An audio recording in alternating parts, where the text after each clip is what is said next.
Welcome back to Behind the Bars podcast. This week we'll be exploring the case of the Kansas City butcher Robert Berdella Jr. Berdella was deeply influenced by the 1965 horror classic The Collector. Berdella was an American serial killer who murdered at least 6 men between 1984 and 1987 in Kansas City, Missouri after a period of torturing that lasted up to 6 weeks. We hope you enjoy.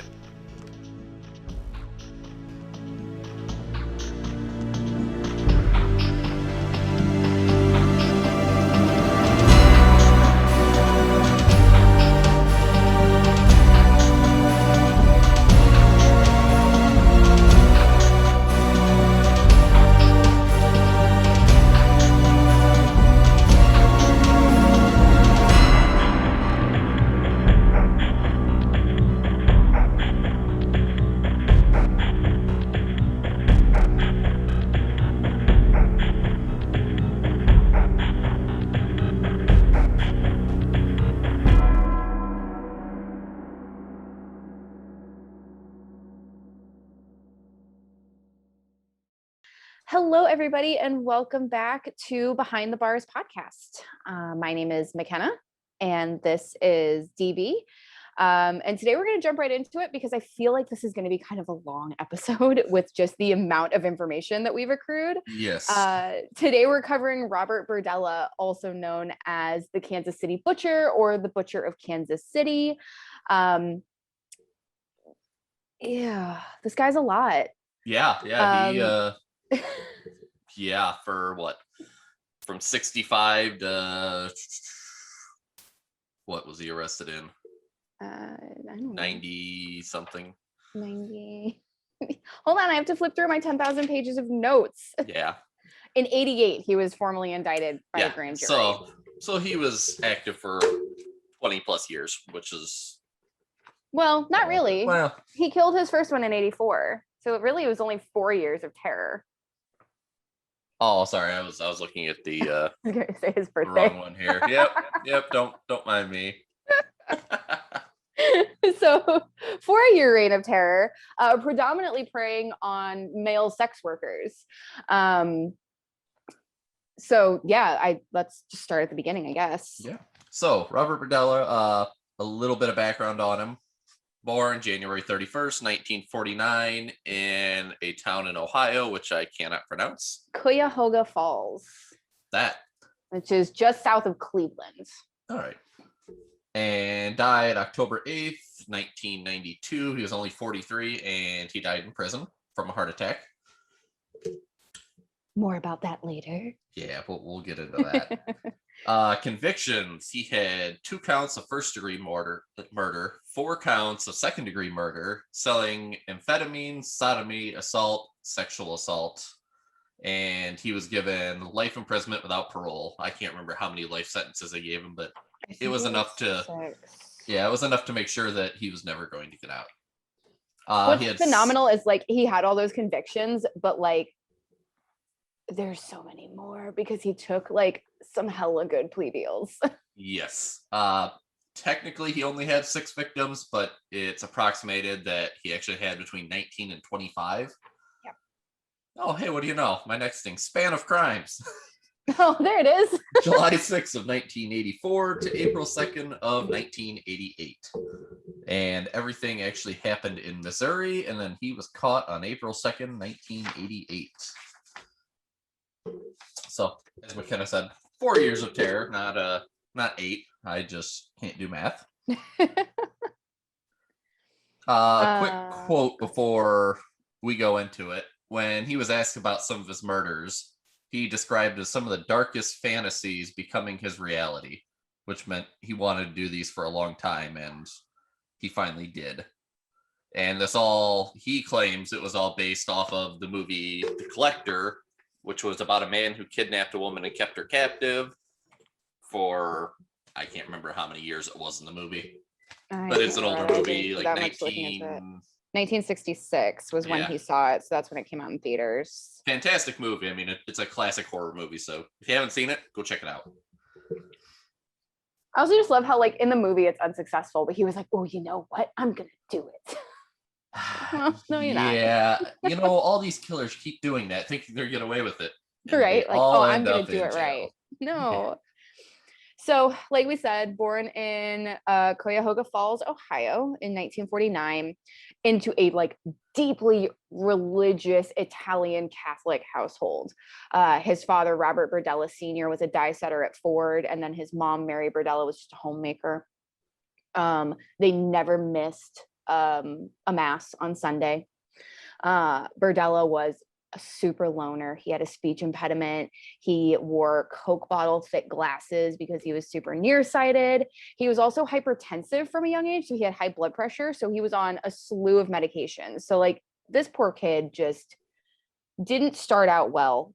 And then in 56, his brother Daniel is born, and Daniel's like athletic and like has a great aptitude for sports, and he quickly becomes his dad's favorite. And Robert Berdella Sr. already had an aptitude for abuse. He was known to beat Robert, the Berdella, the one we're talking about, the junior, known to be his son Robert with a belt. And he beat both boys with his belt, but as Daniel became the favorite, the amount of abuse that Robert Jr. underwent really increased, which obviously didn't help anything. No, definitely not. According to his teachers, he performed very well academically, but yet they found him difficult to teach, both because he was just kind of that weird kid and he was a recipient of bullying by all the other students. So because of this, he seldom socialized. He never went out. He never really had any friends, kind of stuck to his home. And obviously, we just said how his home life was. He was emotionally and physically abused by his father. He was always kind of looked down upon because his younger brother was the star athlete, everyone they wanted. So when Berdella reached puberty, he discovered that he was homosexual. Obviously, in a deeply Catholic family, this is something he kept hidden for numerous years and didn't become open with it until, like I said, numerous years later. Nonetheless, he did have a girlfriend briefly in his early teens, but that didn't last very long. Right. And so in December of 1965, his father dies of a heart attack while the family is visiting relatives in Canton. His father was 39 when he died. Robert Berdella Jr. learns about it 2 years later when he, or not 2 years, I'm so sorry, 2 days later when he returns home by himself. And he's really stricken by this. He didn't have a good relationship with his father, but I mean, it was his dad. But then matters are only made worse. A few months later, his mom gets remarried, which, like, his father's body's barely cold and his mom's already getting married to a new person. So really even worsening Berdella's relationship with his family now. And at this point is when he kind of steps out on his own. I think I'm skipping ahead a little bit. He became incredibly withdrawn, and he kind of went back to his childhood likings. So painting, collecting coins and stamps. He actually wrote to a bunch of different foreign pen pals, and they would trade stamps and coins. And that was his quote unquote friends. Two of the big countries he'd write to is Burma and Vietnam, because, like we said, he could get really cool stamps. He could get different photographs. He could learn about different cultures, something vastly different from his Catholic culture. Right. By his mid-teens, he began, I don't want to say self-confidence, but it was self-confidence to the point that he would become rude to others. He'd be condescending, and particularly towards women, which, from what it sounds, he learned that from his father. I guess his father was abusive towards his mother as well. And plus, that's all he grew up with, was being abused. So obviously he's going to abuse other people. Right. Yeah, it's kind of odd. Like, Berdella has a few really good years. Like, barring some minor incidents, which we'll get into. He really, okay, relative compared to his later crimes, yes. Very true. Compared to in his mid to late 30s, he had some really good years. He was going after goals, really kind of coming into himself, really embracing his sexuality, things like that. Like, it seemed like he could have done really cool things instead of doing what he did. So in 1967, he enrolls in the Kansas City Art Institute. In his first year, he's considered talented and attentive. And then, like you said, by his second year, he is like vocally anti-authoritarian. He just becomes such a shithead. It gets worse. He becomes a minor drug dealer. He makes friends with the wrong people. At 19, he's arrested for attempting to sell methamphetamines to an undercover officer, posted bond, pled guilty, given a 5-year suspended sentence. 1 month later, he's arrested for possession of marijuana and LSD, could not post bail, spent 5 days in jail, but then charges were dropped due to insufficient evidence, which is weird because I don't really know how they could arrest you on a possession charge, but then not have evidence that you were possessing, whatever. And anyway, while all this was going on, he was engaging in acts of animal torture, which I'm not entirely sure how he didn't catch a charge for this. Well, because he was doing it all in the name of art. Yep. So there's 2 different incidences. The first one, he was torturing a duck and a chicken in the presence of his peers, which duck and a chicken, okay, it's not right, but it's a duck and a chicken. Right. I found one that said that he like killed the chicken and then cooked it as part of like an art performance. I mean, so like, that is almost valid. I've killed a chicken, eaten it because I live in the middle of nowhere. That's normal. Right, exactly. And like, but I don't torture them. Right, but then the next thing that he did. He started experimenting with sedatives and tranquilizers on a dog, which resulted in the dog dying. Yeah. Obviously, that is horrible. You don't do that. That's right. Killing people, okay. Killing animals, not so much. That's where we draw the line. Yeah, we draw the line at animals. Leave the doggy alone. So in 1969, and this baffles me, he wasn't kicked out of school.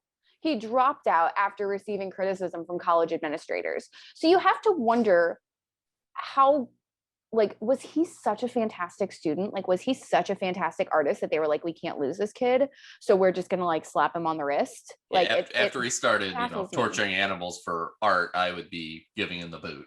Right. But so he drops out, and then in September of 69, at the age of 20, he buys the house where he will live until his arrest, which is 4315 Charlotte Street in Kansas City. Fun fact, the house no longer exists. It was there is a house on that property, obviously, but that house itself was demolished in the 90s. So. Yeah, they had problems with people breaking in and causing all sorts of chaos there. So. I mean, not gonna lie, I looked it up because I was gonna go drive by and look at it. I live close enough. Oh yeah, you're over there. I mean, I'm like 2 hours away, but like still, like I could pop on over to Kansas City and like look at the Berdella house. But yeah, no. I mean, I collect all that stuff, so it's cool for me. Like this week, I got a piece of Gacy's house. I mean, how many people have a piece of Gacy's house? That's a very hard thing to get. But I tracked it down. That's so cool. It's like you have amazing sources. I try. Anyway, it's taken years. So in the 1970s, these are kind of the good years that I was really talking about. He became an accomplished chef, working at many restaurants and country clubs. He joined a local chefs association and trained aspiring chefs. Then he became really involved in his community and organized a local crime prevention and neighborhood watch, which is so funny with the fact that he's a serial killer later on. Well, a lot of them have done it. Like BTK was actually, he worked for ADT installing alarm systems in houses. Yeah, and then it's like, it's so smart because I guess if you train people to like look for certain things, you just avoid doing those things. So it's smart, but it's fucked up. Well, and plus they were making, like BTK was making a ton of money doing it. Right. Everybody was scared of BTK and not knowing that that's who's installing their alarms. It's like, oh yeah, here, let me install this. So like she said, the 70s, he actually did pretty good. He spent a lot of his time with male prostitutes, drug addicts, and petty criminals. The reason for this, he would befriend them and try to help them get rid of their drug addictions, get rid of their criminal lifestyles. And throughout this, pretty much the entire 70s, this is what he did. He's adamantly stated that he had no physical contact whatsoever with these individuals during this time, which with his future, I don't know if I believe him. Right, I don't know that I buy it. Also, he began renting space at a local flea market, selling oddities, antiques, and artifacts. And a little bit of a kind of, I'm going to lose the word, Sorry, you're gonna hear my cat in the background. It's Louie. Hi. Yeah, you're being really disruptive. Um, we're going to kind of flash forward a little bit. He meets Paul Howell, who is his booth mate at the local flea market. Paul Howell is the father of Berdella's first victim, Jerry Howell.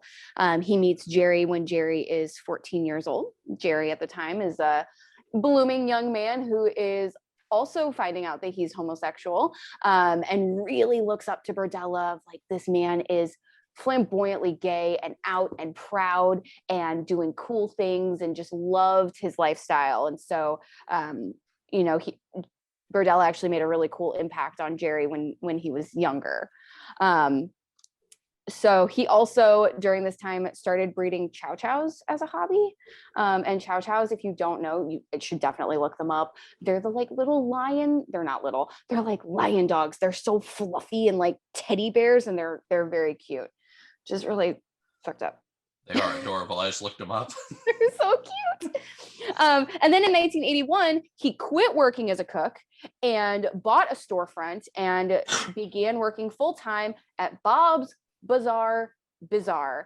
And it's backwards the way you think those bazaars should be, and it fucks me up every time. So it's Bob's and then Bazaar, Bazaar, like a flea market place where you can find fantastic things, and then Bizarre, Bizarre, as in weird and the abnormal. It should be the other way. Believe it or not, I actually Bizarre go to bazaar. a really weird bazaar every year down in Bartonville. It's on the grounds of a former insane asylum. Of course. And they have like a bunch of artists come and food vendors, and this insane asylum was actually one of the really, really nice ones where the people actually did help them. Oh. Yeah, like they didn't have bars on the windows, they didn't use restraints a majority of the time. I mean, it was part of the community. They had their own zoo. Oh, nice. Yeah, unfortunately it went downhill and now it's no longer there. Most of but them yeah, do. they have this bazaar there every year, which is kind of weird, but That's so weird. Yeah, In Bartonville of all places. Yeah, I don't think Bartonville, that sounds like a great place to go for like oddities. I mean, it's connected to Peoria. What do you expect? As she stated, we're kind of gonna jump ahead 4 years, because from 1980 to 1984, Berdella really didn't do a whole lot. Yeah, he goes quiet. Yeah, I mean, he kind of gave help to Paul Howell here and there, and he did have a relationship. He was really emotionally involved with a very unstable Vietnam veteran, and that relationship wound up ending really, really poorly. This was in 82, and it's after that time that his activity with male sex workers really started to increase. So, during the summer of 1984, Jerry Howell, who was his business partner's son that he met when he was 14, turned 19. And this is where Berdella starts to go downhill in a hurry. So, Berdella is believed to have killed his first victim on July 5th, 1984, which was Jerry Howell, who he became reacquainted with about a year before he killed him. And he promised to drive the youth to a dancing contest in a nearby town. According to Berdella, he gave Howell a ton of alcohol, Valium, a drug I can't pronounce, which puts you to sleep. And it's acetpromazine. That would be it. So, kid became unconscious, and then he turned around and injected Howell with a heavy tranquilizer before binding the youth to his bed. And Howell remained restrained to the bed for 28 hours. He was repeatedly drugged, tortured, raped, and sodomized with various household objects. His cause of death is named as asphyxiation, either due to aspirating or inhaling his own vomit and choking on it, or respiratory depression from the sedative. So he was so sedated that his body just stopped sending his brain stopped sending the signal to breathe. And the one and only time this happened, Berdella attempted CPR. It was brief. He didn't do it for very long. Yeah, he probably did it once or twice and did, yep, I'm done. Well, if you're not trained in CPR and you just watch it on TV, no one ever does it right. It's like 5 compressions to like a breath. It's fine. Yeah. So he So, briefly attempted CPR. It obviously was unsuccessful. He then dragged the body down to the basement from the second floor bedroom. and this is where it gets fun. You take over then. All right. So he then suspended Howell's body above a large cooking pot and made several incisions in the youth's inner elbows and jugular vein before leaving the body suspended over his pot overnight to allow all the blood to drain out. Which McKenna brought up a great point before he started. Why are you using a cooking pot? Why aren't you using a bucket or some other form? But he's a serial killer. What do we expect? And I don't get the impression that like he was spending a lot of time cooking, but still. So the following day, he dismembered Howell's body using a chainsaw and boning knives before wrapping the sections in newspapers and trash bags. These bags were later placed inside larger trash bags, which Berdella placed outside for a garbage crew to collect and take to a landfill.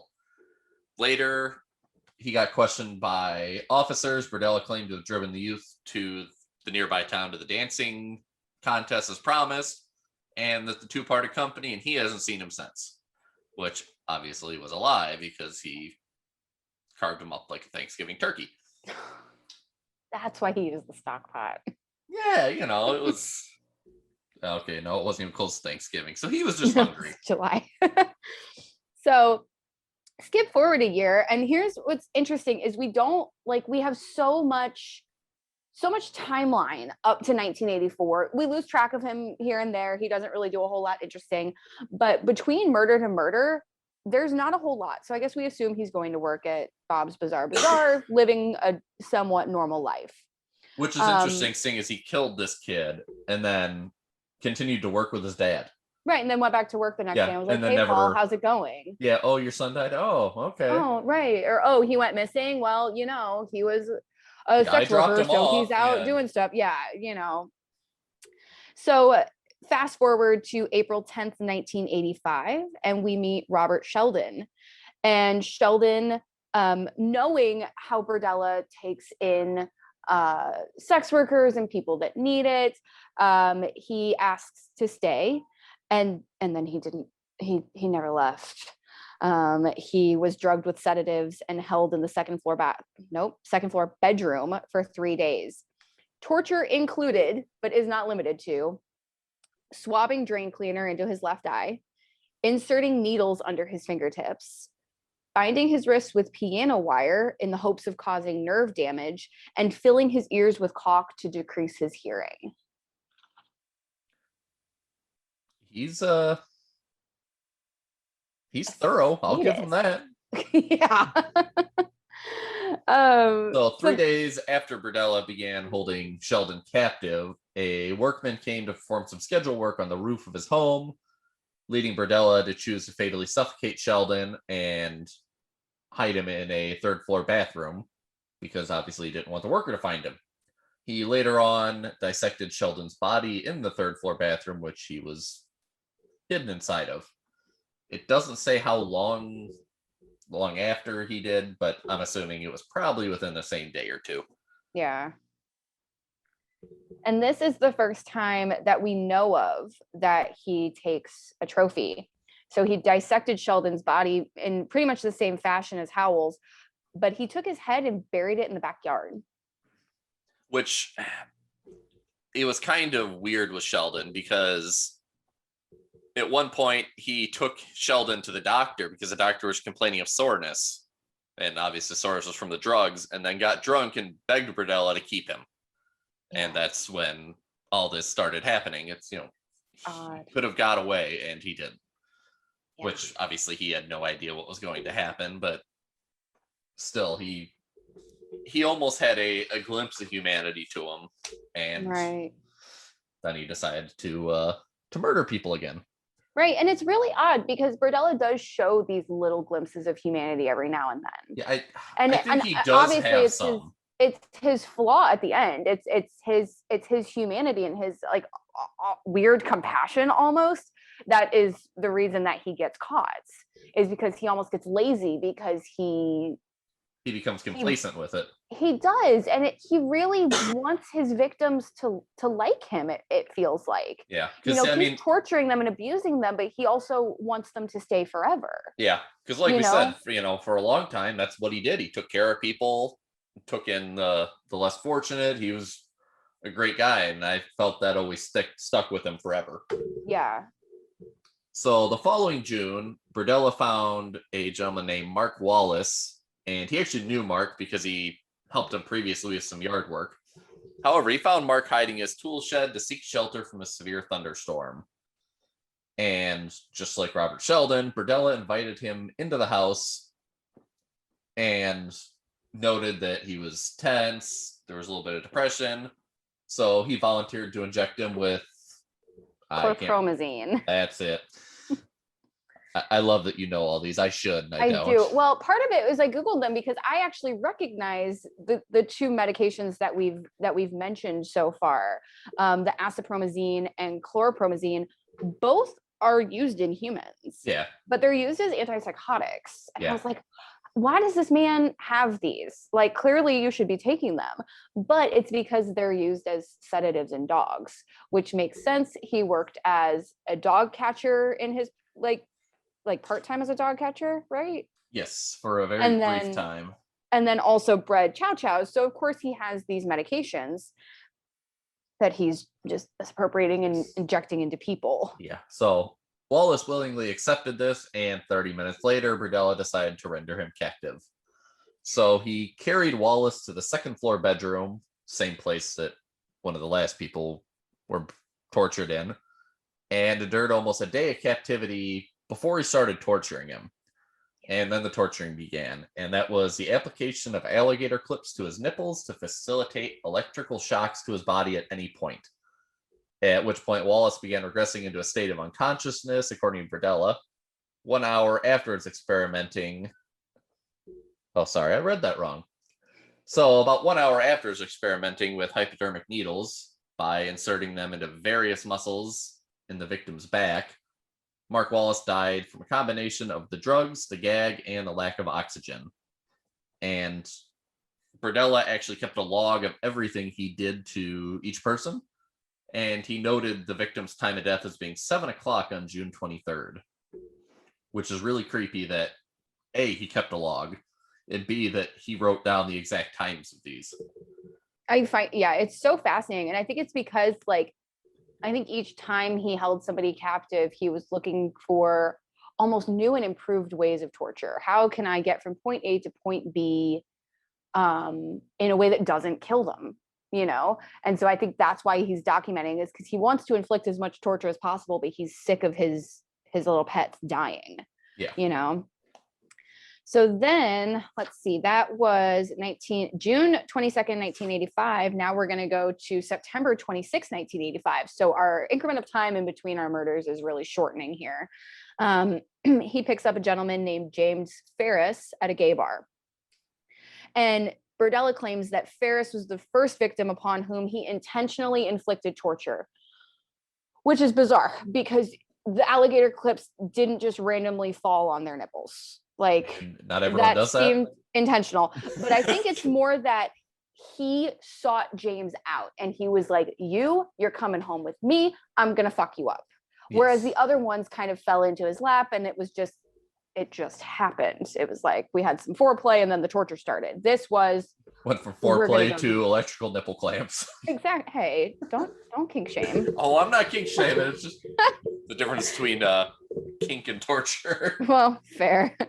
There's a safe word missing somewhere. Anyway, so he drugs Ferris with some crushed tranquilizers concealed in his food. Then, of course, ties Ferris to the bed, as he does with everyone. Tortured him for 27 hours until he died of asphyxiation. Torture for Mr. Ferris included repeated administration of 7,700 volt shocks to his shoulders and testicles at intervals of 5 minutes.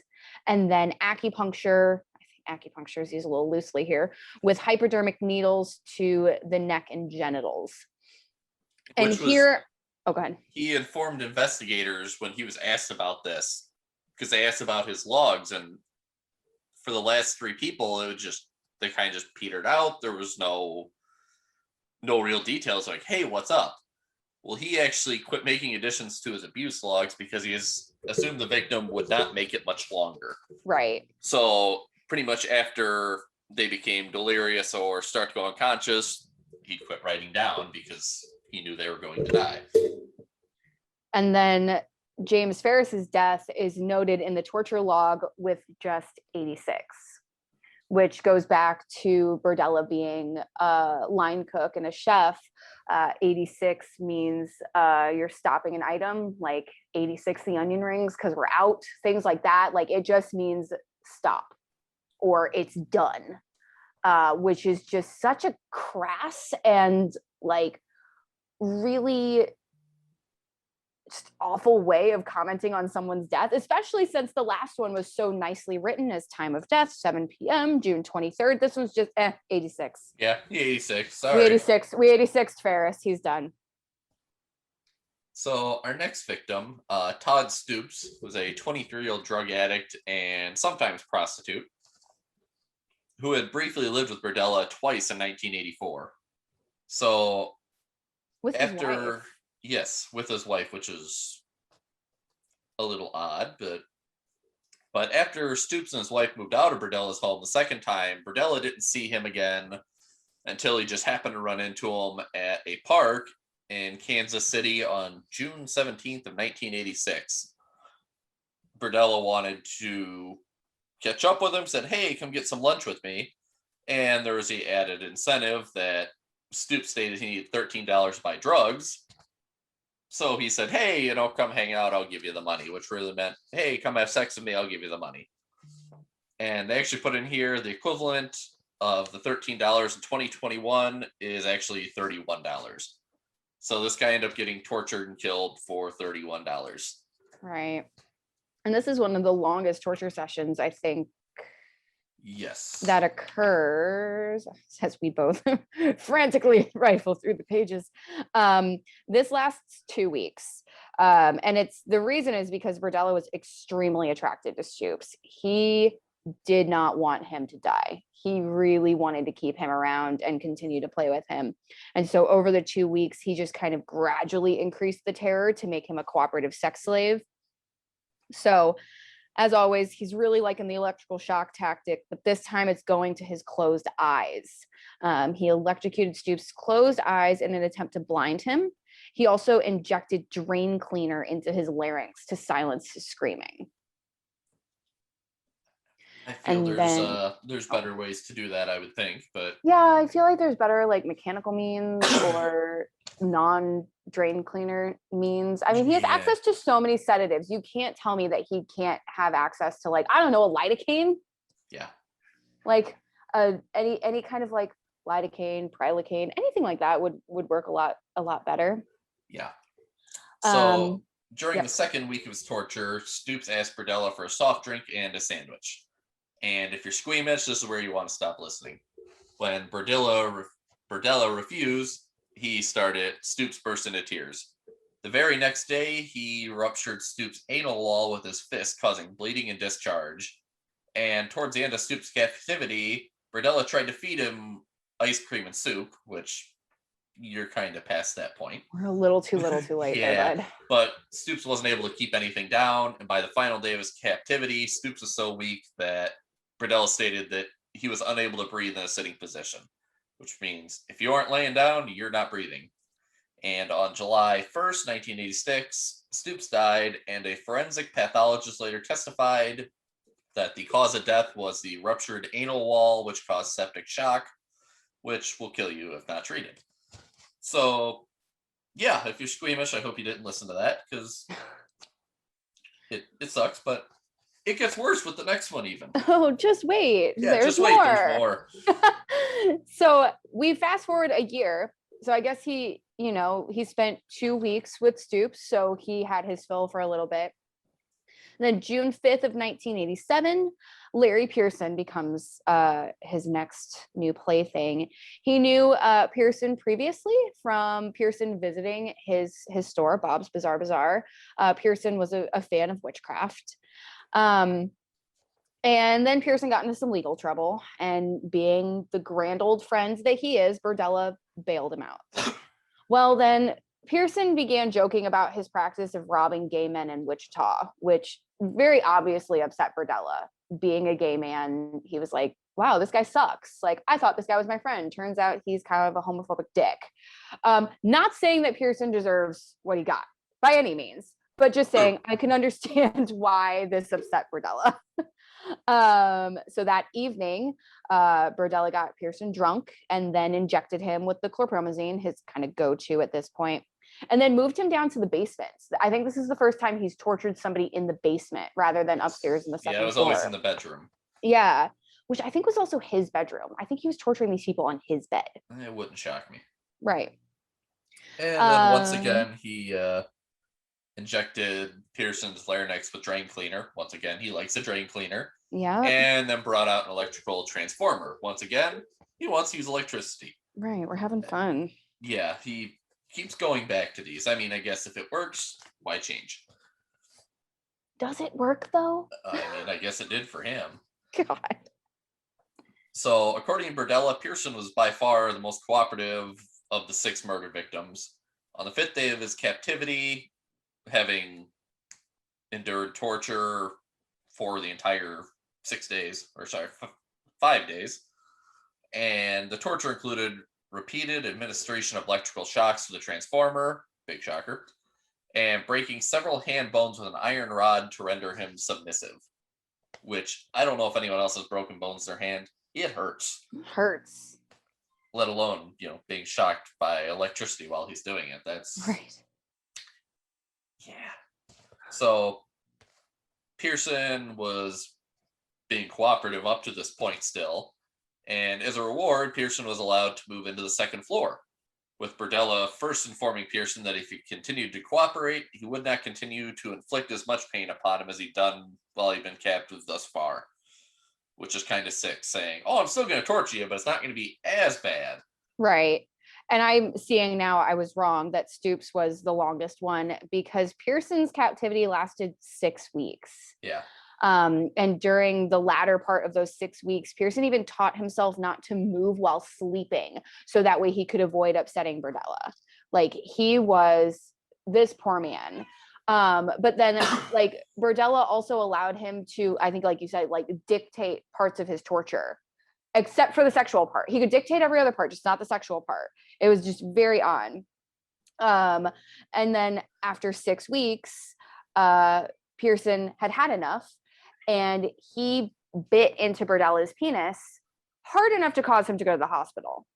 Berdella arrives to the hospital with obviously a wound inflicted by somebody else, and you work in a hospital, if somebody inflicts a wound, you have to file a police report. So he files a police report against, very creatively, a Larry Person, not Larry Pearson, a Larry Person. And then he's told that he's going to need to be admitted overnight, likely, I think, IV antibiotics and probably some sutures. Yeah. But when he's told that he has to get admitted, he's like, wait, hold on. I have to go home and I have to take care of my dogs really quick, and get my dogs settled, and then I'll come back. So he doesn't want the chow chows eating the dead body. Yeah, but Pearson's not dead yet. He didn't kill Pearson yet. Pearson's sitting at home tied up while he's going and dealing with his poor penis. So he's like, hold on, See, let me take care of my dogs. And I thought he killed him back. before. No. Because I have it here that he bludgeoned him into unconsciousness with a tree limb and then suffocated him before driving to the hospital. Oh no, he goes to the hospital first. I found 2 different resources that said this, which, like, I fell in love with because it's so fucked up.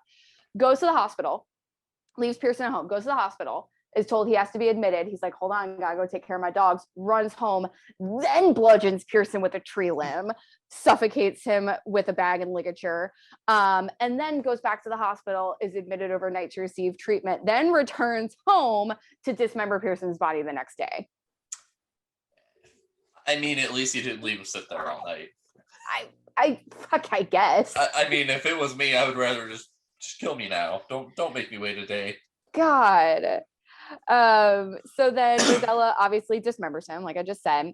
keeps his head in a plastic bag for a hot minute in the freezer, and then winds up burying it in the backyard where Sheldon's was. So he digs up Sheldon's skull and buries Pearson's head in the backyard and puts Sheldon's skull on display in his house.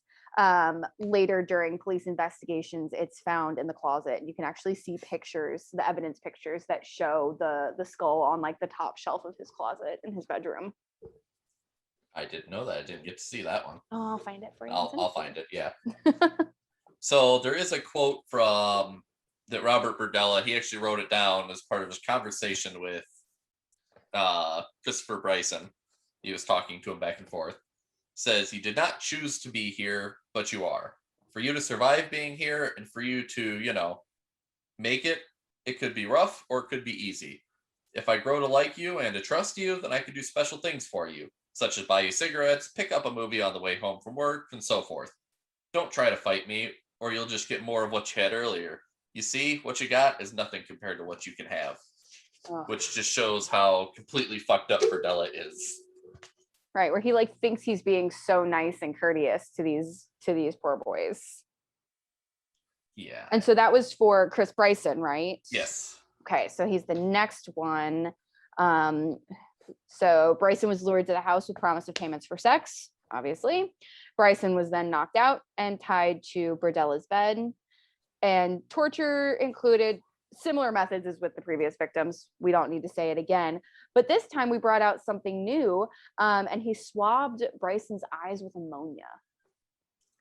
And I mean, I've been around ammonia enough from, doing jewelry and everything else. I've gotten polish in my eyes that have ammonia in it. Let me tell you, it burns a lot. Oh. That's the reason I don't use it anymore. After several days, Berdella explained to Bryson that he began to trust him and that he was willing to discuss aspects of the abuse and torture he was receiving. There would be no negotiations pertaining to the sexual abuse, however, which is weird. Okay, I'll talk to you about torturing you, but not about fucking you. Right. I get to call those shots. Yeah. Sure. And he was quoted saying, "I've gotten this far with other people before, and they're dead now because of mistakes they made." So just telling Bryson, look, I've killed people. I have no problem killing you if you don't behave and don't listen. And this is where, like we mentioned earlier, Berdella made his mistake, where he got lax. By day 3, Berdella was leaving Bryson's hands tied in front of him rather than over his head. He left the TV remote in between his legs so that way he watched TV while Berdella was at work or in the other room. And then on April 2nd, 1988, Bryson freed himself by burning through his restraints with a forgotten book of matches and jumped from the second store window wearing only a dog collar, breaking his foot in the process. So Bryson is the one who gets away. He is not one of the victims. Bryson runs to a neighbor, and the neighbor. It was actually a meter reader that was across the road, like reading the gas meter. So imagine just going about your job, reading the gas meters, and you turn. There's this bloody, beaten guy wearing a dog collar running at you. Lord. Yeah, I would be a little concerned. So obviously he led him to a house that he was going to read the meter for anyway, and the occupants called the police, which arrived minutes later. And after Bryson's interview with the police, which there's a whole like 3 paragraphs that went into this. Bryson changed his story a bunch of times, saying that he was hitchhiking and got picked up. I guess not wanting to incriminate himself that he was a sex worker, but there's a whole back and forth with him and the police, and he changes his story a multitude of times. But despite that, it's enough that the police are like, this guy's very obviously been through something. And so after the interview, Berdella is arrested on charges pertaining to Bryson's sexual assaults.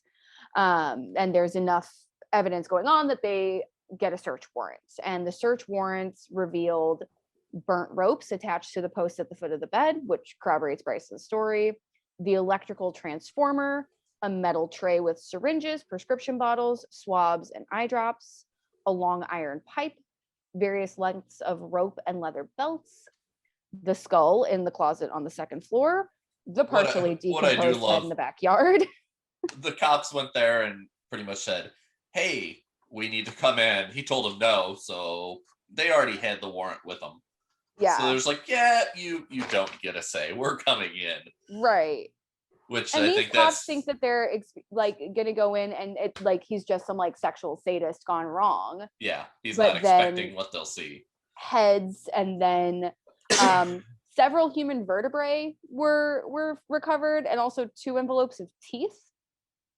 And then, oh wait, there's more behind the basement door: a hacksaw, a miter saw, a chainsaw, all soiled with blood, flesh, and pubic hair. And luminol tests showed that the basement floor was extensively bloodstained. Yeah. Which, I mean, makes sense. He was using a fucking chainsaw in his basement to cut people up. Of course it's extensively bloodstained. Which, if you guys don't know, luminol test, it makes blood glow bright blue. So think of like a black light. Yeah, that's what it's gonna do. But it's in case, It's like the most fucked up rave ever. Yeah, it's in case, we tried to clean it up with bleach or something, that luminol will still detect it. Yeah, it'll still fluoresce, which is so cool. So, along with all the stuff that McKenna said they also found 334 Polaroid pictures and 34 snapshot prints of various male individuals who they assume he tortured. They were stowed within various locations within Berdella's house, and this is actually where they knew Christopher Bryson was telling the truth, because he was pictured in a lot of these pictures.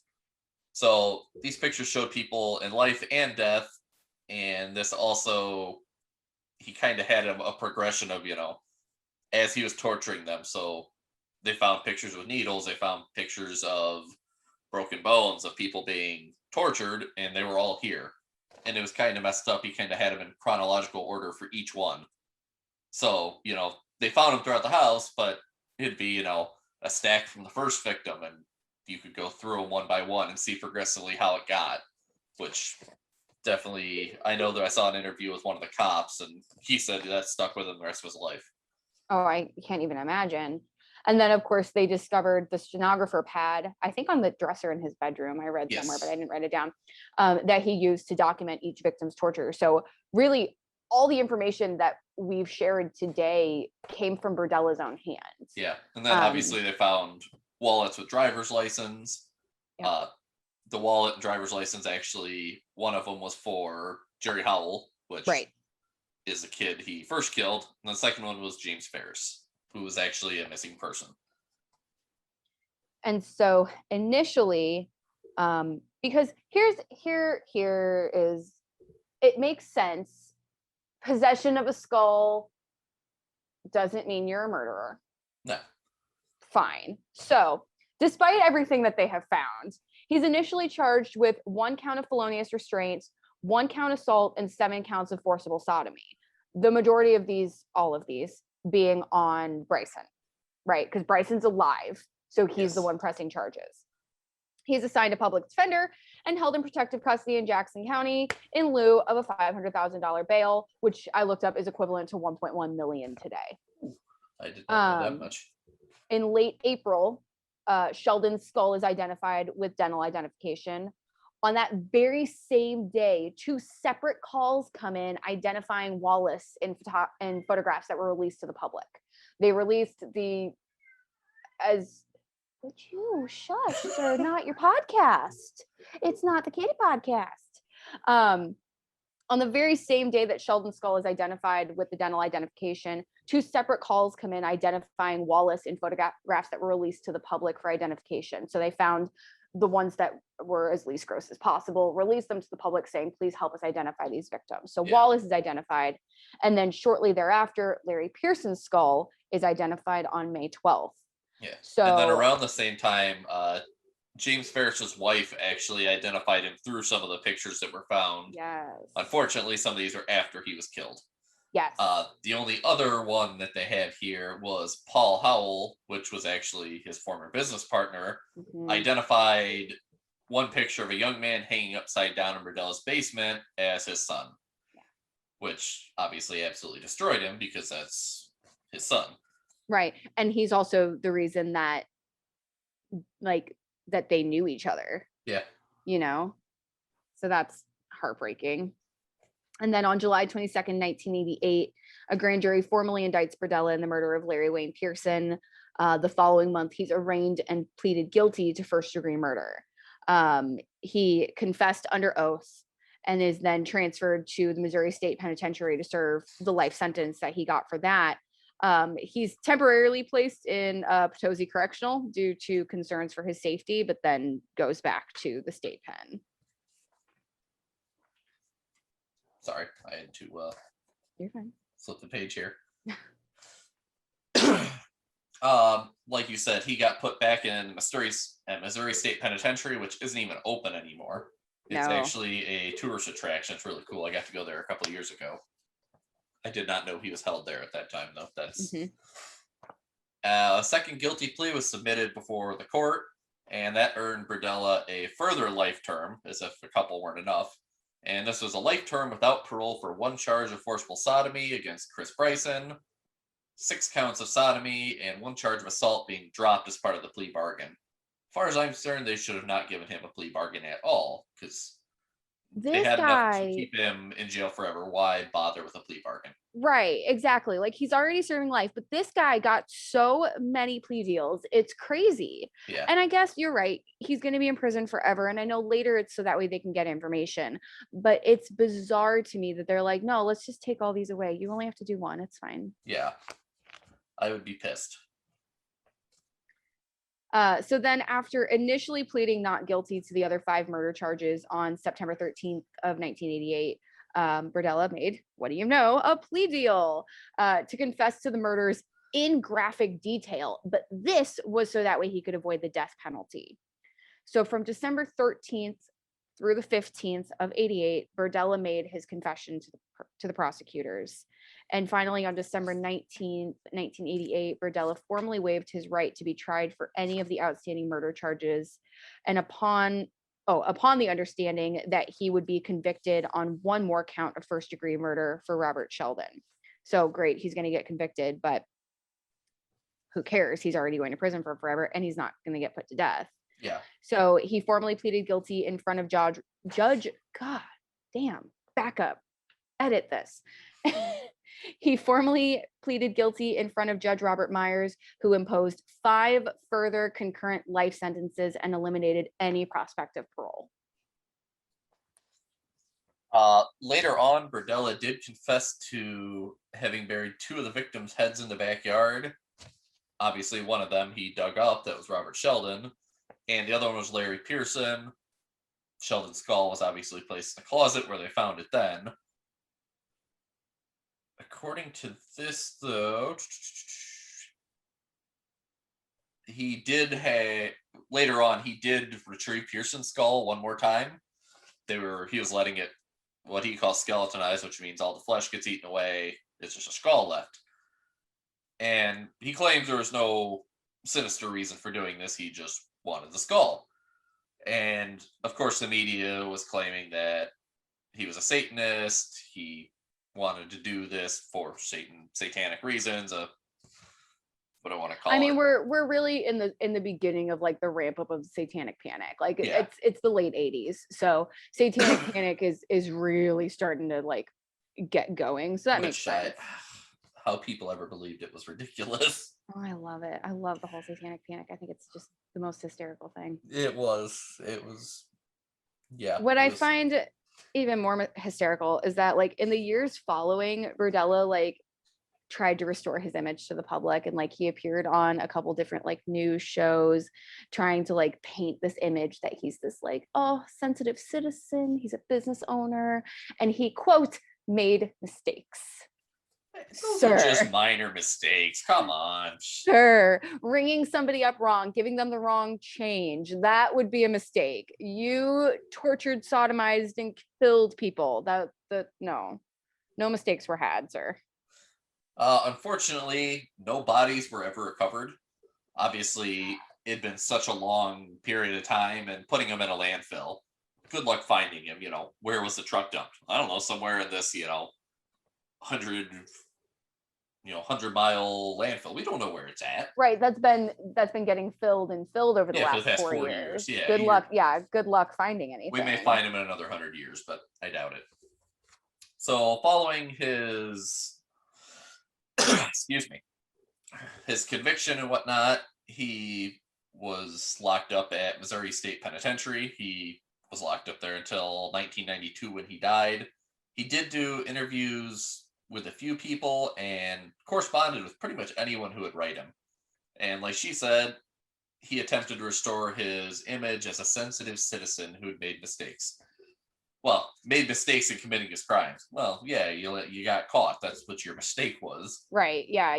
That's all you're sad about. That's why Yeah. you're trying to paint this picture. Like you're just upset that you got caught. Yeah, and he claims that he was demonized unfairly by the media before, during, and after his arraignments and plea bargains, and that police ineptitude has resulted in him being allowed to remain at liberty for so long following his first murder. Well, Which that is delightful. Who are you mad at? Are you Yeah. mad at the police or are you mad at yourself? yeah, I mean, if they questioned you and didn't have any reason to arrest you and hold you, I mean, you can't blame them. They did their due diligence. Right. Which I do feel kind of bad for whatever cops questioned him back then. 4 years later, they find out he was this horrible serial killer, and like, oh, yeah, we probably dropped the ball on that. Right. Like the ones that questioned him after Jerry that were like, they were like, they bought his story and they're Yeah. like, oh, fuck. Nope. Yeah. He was cutting him up in the basement. Yeah. Hours after we talked to him. Oops. So during his incarceration, he lodged several complaints with prison officials regarding prison conditions, claiming that there was mold, there was unfair treatment, the same stuff that a lot of inmates write. I did a bad thing. Now I'm in a bad place. Why isn't this the Ritz-Carlton? Woe is me. The same thing they do nowadays. He also wrote several letters to a local minister claiming that prison officers weren't giving him his medication for his hypertension. Which yeah, that sucks. Those claims were never founded. But then, of course, on October 8th, 1992 at 2 p.m., Berdella complains to staff of heart pain. He's determined to be unstable and he's taken via ambulance to a hospital in Columbia, Missouri. I tried so hard to find which hospital this is. I'm pretty sure it was Boone Hospital. I don't see why they would have taken him to like the university hospital. So I'm pretty sure he got taken to Boone Hospital. It's possible. Sometimes they will actually have contracts with different hospitals. Yeah. Because like the Illinois Department of Corrections takes everyone up to Chicago to a hospital. Unless it's, life or death right now. But, well, and Boone Hospital Center used to be Boone County, like Boone County Hospital. So it would make sense that he's transported to them. But anyway, I got a kick out of that. He's pronounced dead from a heart attack at 3:55 on October 8th, 1992. The death is never investigated. So despite all of his claims that he wasn't receiving his hypertension medication, the complaints of mold, all this stuff, the fact that he died of a heart attack, potentially secondary to not receiving his medication, never looked into. Yeah. Nobody was going to look into his death and like get somebody in trouble for killing the horrible fucking serial killer if that's what happens. Yeah.